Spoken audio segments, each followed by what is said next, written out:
ലളിതാ സഹസ്രനാമം ജപിക്കുന്നവരും ജപിക്കാത്തവരുമായി നമുക്കിടയിൽ അനേകം പേരുണ്ട്. എന്നാൽ ഏതു രീതിയിൽ ജപിക്കണമെന്നോ ലളിതാ സഹസ്രനാമം ജപിക്കുന്നതുകൊണ്ട് ജീവിതത്തിൽ ഉണ്ടാകുന്ന മാറ്റങ്ങളെക്കുറിച്ചോ പലർക്കും അറിയില്ല എന്നതാണ് വസ്തുത.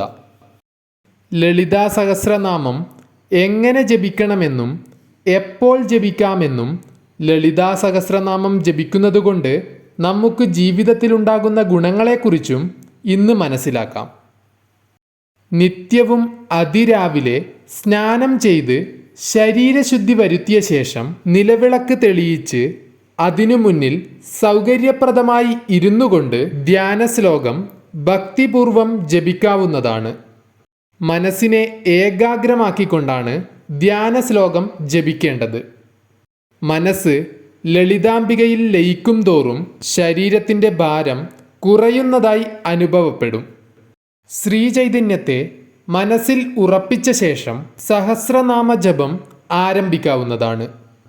ഏതാനും ദിവസങ്ങൾ കൊണ്ട് തന്നെ ജീവിത രീതിയിലും സംസാരത്തിലും നാം അറിയാതെ തന്നെ വ്യത്യാസങ്ങൾ വരുന്നതായി കാണുവാൻ സാധിക്കും.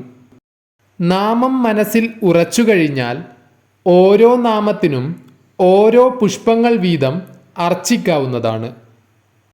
എപ്പോഴൊക്കെയാണ് സഹസ്രനാമം ജപിക്കാവുന്നതെന്ന് നോക്കാം.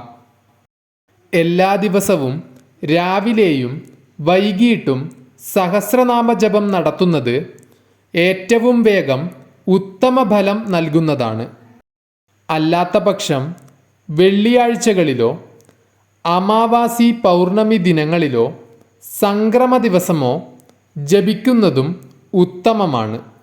ലളിതാമന്ത്രത്തിൻ്റെ ശക്തി വാക്കുകൾക്കും പ്രവചനങ്ങൾക്കും അതീതമാണ്. ലളിതാംബികയുടെ സഹസ്രനാമങ്ങൾ ജപിക്കുന്നതുകൊണ്ട് ജീവിതത്തിലുണ്ടാകുന്ന ഗുണങ്ങളെക്കുറിച്ച് മനസ്സിലാക്കാം. നിത്യോപാസന കൊണ്ട് മനസ്സ് ശാന്തമാവുകയും ശാരീരിക രോഗങ്ങൾ കുറഞ്ഞു തുടങ്ങുകയും ചെയ്യുന്നു.